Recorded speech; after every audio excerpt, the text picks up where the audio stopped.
ഇന്ന് നിങ്ങൾക്ക് ഞാൻ പരിചയപ്പെടുത്തി തരുന്നത് സിഹ്റ്റ് എന്നുള്ള ജർമ്മൻ വാക്കാണ്. സിഹ്റ്റ് എന്ന് പറഞ്ഞാൽ നോട്ടം അല്ലെങ്കിൽ കാഴ്ച എന്നാണ്. എന്നാൽ അതിനോടനുബന്ധിച്ച് അൻസിഹ്റ്റ്, ഉംസിഹ്റ്റ്, ഐൻസിഹ്റ്റ് ഇങ്ങനെ പല വാക്കുകളുണ്ട്. ഈ വാക്കുകളുടെ അർത്ഥം നോക്കാം. പിന്നെ നമ്മൾ ജർമ്മൻ ഭാഷ ഉപയോഗിക്കുമ്പോൾ വളരെ ശ്രദ്ധിക്കേണ്ട ഒരു കാര്യമുണ്ട്.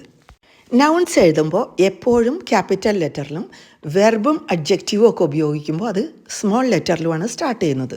ഇത് പലപ്പോഴും തെറ്റാൻ സാധ്യതയുള്ള ഒരു കാര്യമാണ്. ആദ്യം നമ്മൾക്ക് ഐൻസിഹ്റ്റ് എന്ന വാക്കിൻ്റെ അർത്ഥം നോക്കാം. ഐൻസിഹ്റ്റ് എന്ന് പറഞ്ഞാൽ ഉൾക്കാഴ്ച അഥവാ ഇൻസൈറ്റ്. ഐൻസിഹ്റ്റ് ഈസ് ദ എർസ്റ്റർ ഷ്രിറ്റ് zu Besserung.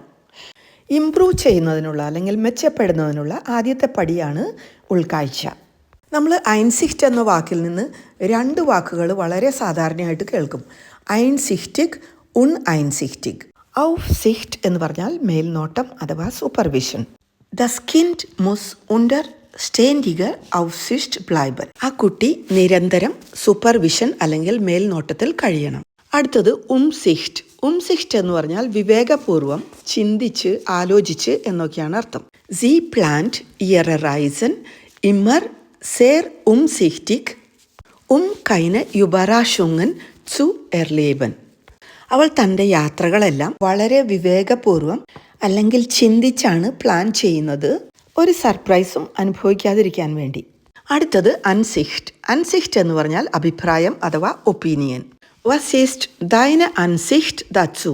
എന്താണ് ഇതിനെപ്പറ്റി നിന്റെ അഭിപ്രായം? Meine Ansicht nach sollten wir heute zu Hause bleiben. എൻ്റെ അഭിപ്രായം അനുസരിച്ചാണെങ്കിൽ ഇന്ന് നമ്മൾ വീട്ടിലിരിക്കുന്നതാണ് നല്ലത്. അടുത്ത വാക്കാണ് ഔസിഹ്റ്റ്. ഔസിഹ്റ്റ് എന്ന് പറഞ്ഞാൽ വീക്ഷണം, കാഴ്ച, ഔട്ട്ലുക്ക് എന്നൊക്കെ പറയും. Wir haben ein Hotelzimmer mit Aussicht auf das Meer gebucht. കടലിലേക്ക് നേരെ വ്യൂ ഉള്ള അല്ലെങ്കിൽ കാഴ്ചയുള്ള ഒരു ഹോട്ടൽ മുറി ഞങ്ങൾ ബുക്ക് ചെയ്തു. അടുത്ത വാക്കാണ് ഹിൻസിഹ്റ്റ്. ഏതെങ്കിലും ഒരു രീതിയിൽ അല്ലെങ്കിൽ എല്ലാ രീതിയിലും എന്നർത്ഥമാക്കുന്നതിന് ഈ വാക്ക് ഉപയോഗിക്കും. ഇൻ മൊറാലിഷ ഹിൻസിഹ്റ്റ് വാർ സൈൻ ഫെർഹാൽറ്റൻ einwandfrei. ധാർമ്മികതയുടെ രീതിയിൽ നോക്കിയാൽ അവൻ്റെ പെരുമാറ്റത്തിൽ തെറ്റൊന്നുമില്ല. മറ്റൊരു ഉദാഹരണം, er ist in jeder Hinsicht ein Experte. അവൻ ഏത് രീതിയിൽ നോക്കിയാലും ഒരു എക്സ്പേർട്ടാണ്. അടുത്ത വാക്കാണ് യൂബർസിസ്റ്റ്. യൂബർസിസ്റ്റ് എന്ന് പറഞ്ഞാൽ അവലോകനം അല്ലെങ്കിൽ ഓവർവ്യൂ. ഒരു ഉദാഹരണം നോക്കാം.